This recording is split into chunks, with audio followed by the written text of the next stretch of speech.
Internacional del Derecho de Autor.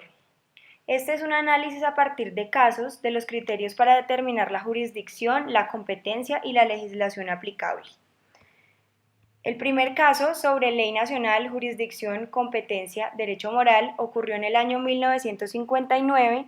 en donde un ciudadano británico demanda en Francia la protección a su derecho moral a la integridad sobre su obra cinematográfica realizada en modalidad muda en Estados Unidos en el año 1920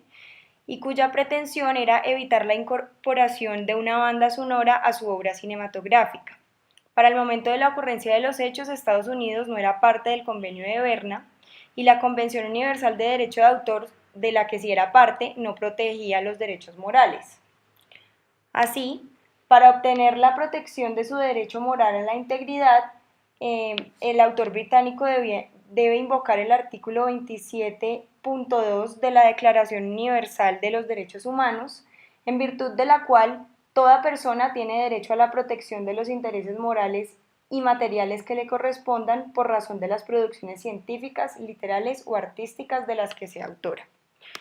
El segundo caso es sobre ámbito de aplicación de la ley, dominio público en el país de origen de la obra. Este caso, ocurrido en el año 2000, consiste en que una empresa brasilera, titular del derecho de autor sobre una obra literaria, presenta una demanda en Portugal con solicitud de medidas cautelares por la incorporación de su obra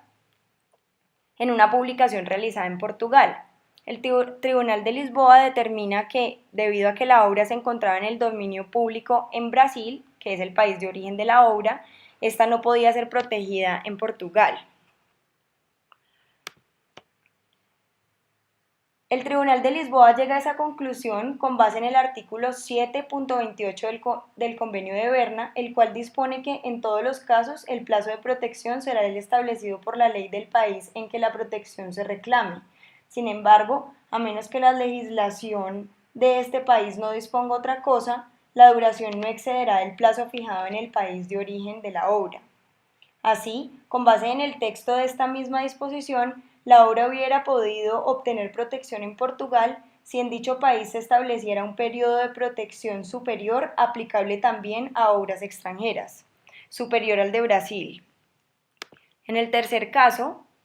en el que se discutió la protección de una obra extranjera y la exigencia del símbolo de copyright, este caso ocurrido en el 2014 en Argentina se presentó por la venta de DVDs ilegales. La Corte Argentina, en una decisión muy controvertida, determinó que para brindar protección penal a una obra extranjera se debe haber dado cumplimiento a lo dispuesto por la Convención Universal sobre Derechos de Autor, que requiere como única formalidad que la obra intelectual lleve consignada en sus ejemplares la reserva del derecho, es decir, el signo de copyright. En ese sentido, como en este caso no se había cumplido esa formalidad, la Corte Argentina decidió negar la protección. Considero que la exigencia del símbolo copyright no era aplicable en este caso, porque si bien el artículo 3.1 de la Convención Universal sobre Derechos de Autor exige el uso del símbolo para reclamar protección de la obra en otro país, el artículo 5.2 del Convenio de Berna, del cual Argentina era parte en ese momento, consagra que el ejercicio de los derechos no estará subordinado a ninguna formalidad. La Convención Universal establece que dicho tratado no es aplicable en las relaciones entre los estados ligados por el Convenio de Berna.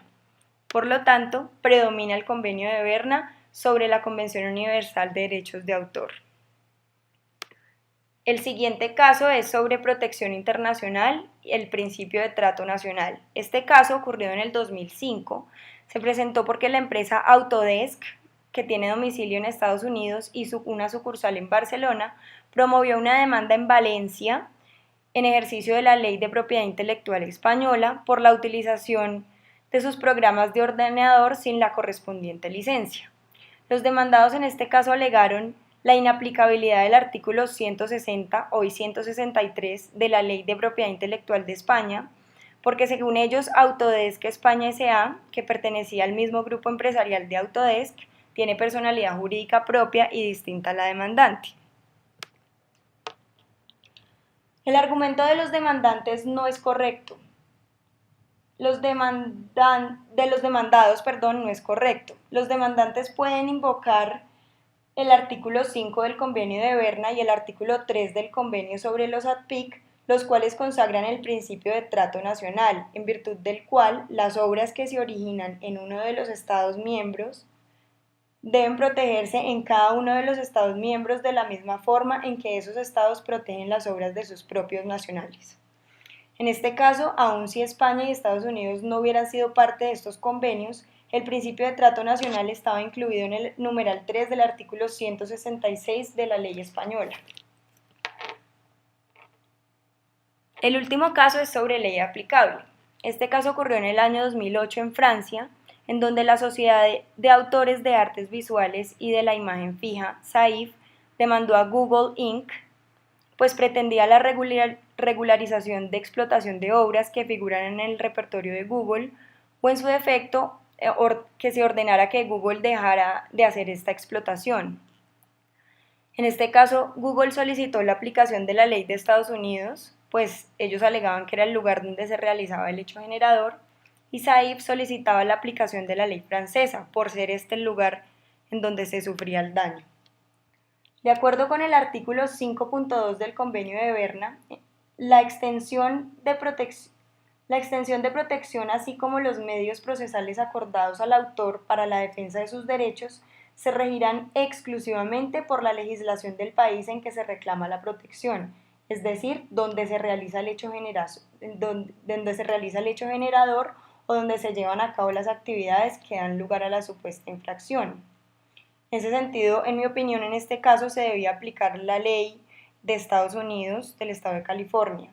Si esto fuera diferente, si esta norma fuera diferente, se exigiría absurdamente a los comerciantes que cumplieran con la ley de todos los estados del mundo, lo cual no es posible.